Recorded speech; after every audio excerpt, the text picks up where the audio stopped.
When I saw who was developing this game, I immediately knew what I was getting. Or so I thought, but I was completely wrong. What's going on, my fellow Belmonts? It's the Mad Belmont here, and today I'm going to be reviewing a Metroidvania called Ariana and the Elder Codex. This is a Metroidvania developed by the folks at Idea Factory, who sent me a code for this game, a review code via Keymailer. Thank you to Keymailer and Idea Factory for giving me a chance to review this game here. This game is available on PlayStation 5, which is where I played this game, and the version that I will be reviewing. It's on PlayStation 4, Nintendo Switch, and PC via Steam.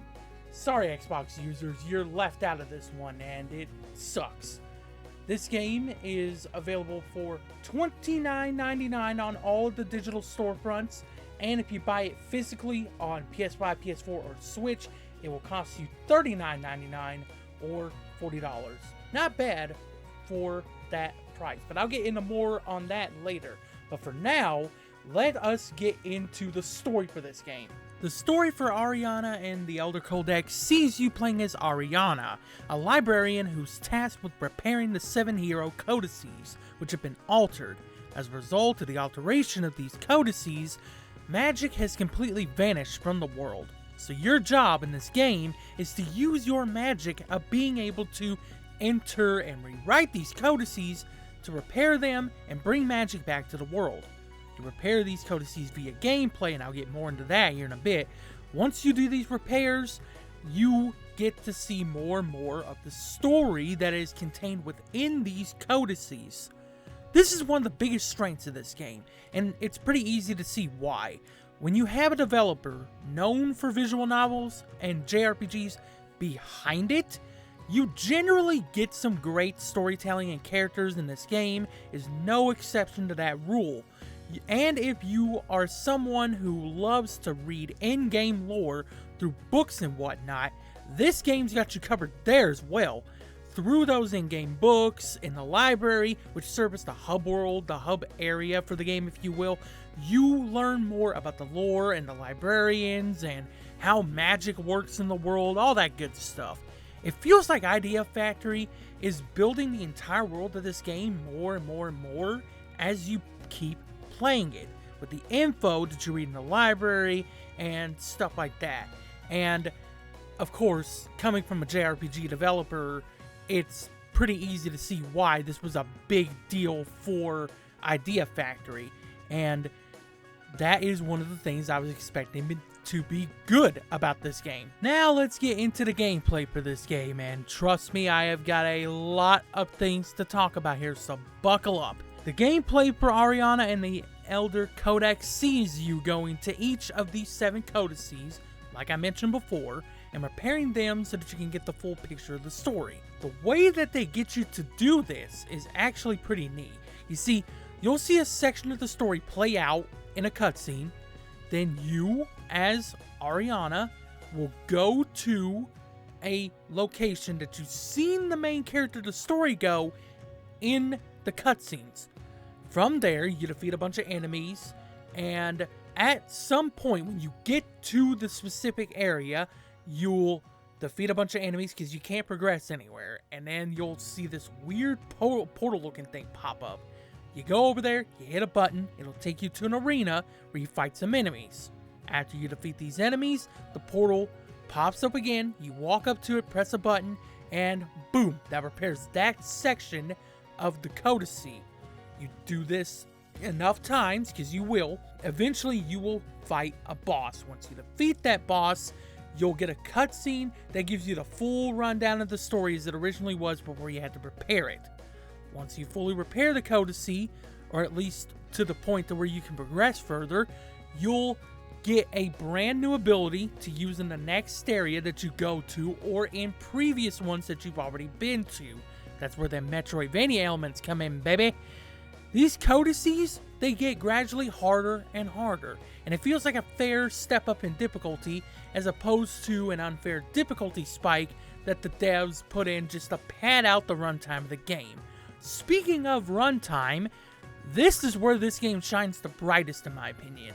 Because you know how some Metroidvania devs out there, or game devs in general, they feel like they have to have a certain threshold on runtime, and just because of that, the devs like put in a bunch of stuff that's fluff, and it feels empty, it feels not like it's not supposed to be there, right?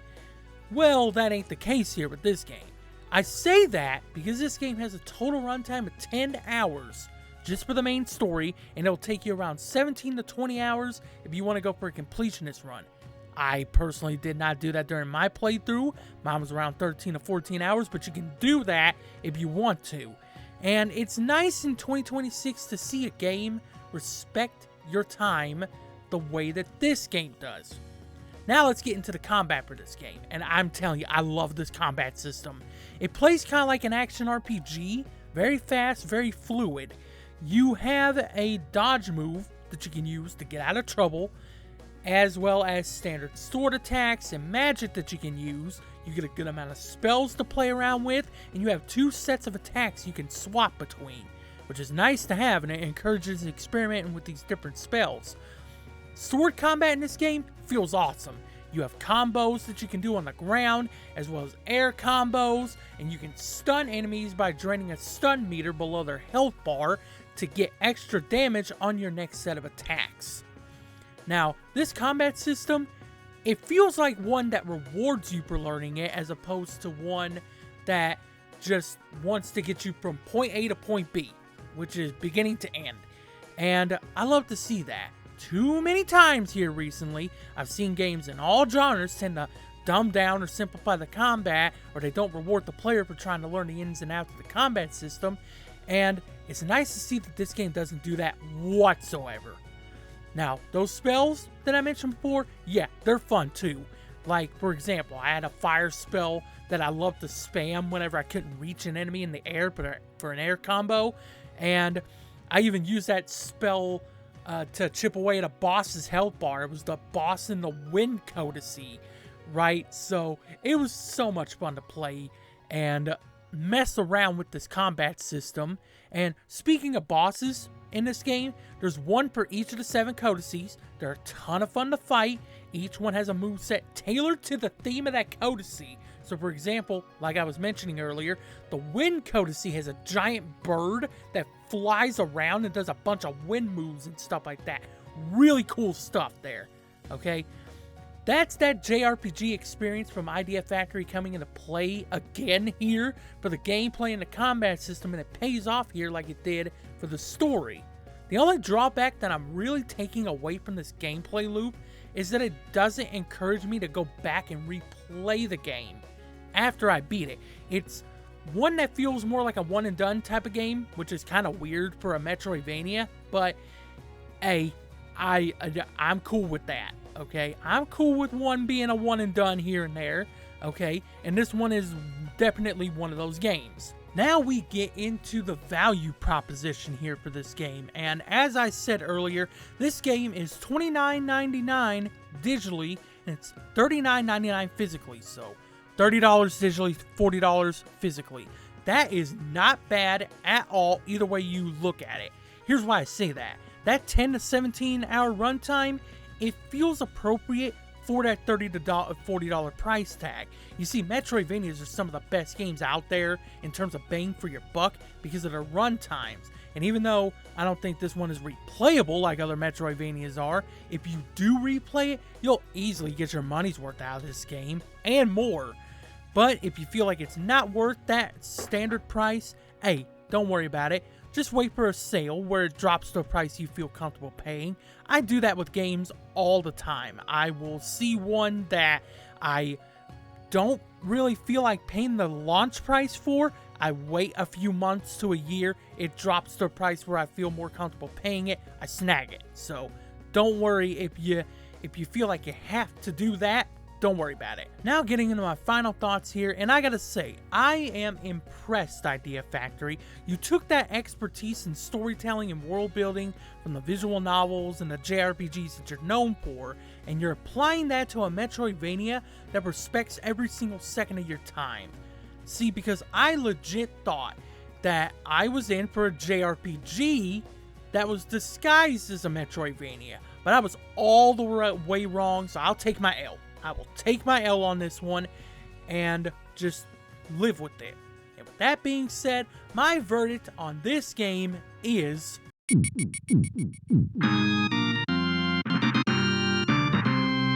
an 8.5 out of 10. This game shocked the hell out of me. And if Idea Factory chooses to continue this IP as a series, hey, I'd be more than down for that. Like I said, the only real issue that I have with this game is that replayability factor. But Idea Factory could easily fix that with a sequel. So, please, Idea Factory, if you are listening to this video, keep that in mind. Keep that in mind. I will not argue with you if you decide to make a sequel, because the game's ending definitely leaves it open for that. I'm just saying. So there's my review for Ariana and the Elder Codex. And yeah, this game surprised the hell out of me with how good it is. And the fact that it actually feels like a Metroidvania. Not what I was expecting, which was a JRPG that's disguised as one. But anyway, with that being said, have I sold you on this game? If you have not played it yet, let me know down in the comments below. And if you have played this game, let me know your thoughts on it down in the comments below as well. And if you enjoyed this video, you might want to leave it a like, because that lets YouTube know I did a good job here. And also, if you're new around here, hit the sub button. It's right down there. It's free. And you get to stay updated with all Castlevania news, Metroidvania news and reviews and all that good stuff, Castlevania reviews as well as I'm going to start doing some Metroid content over here again, so be sure to stay subscribed if you like using Metroid. And so yeah, with that being said, have fun on the hunt, my fellow Belmonts. I will see you in the next video, and peace out.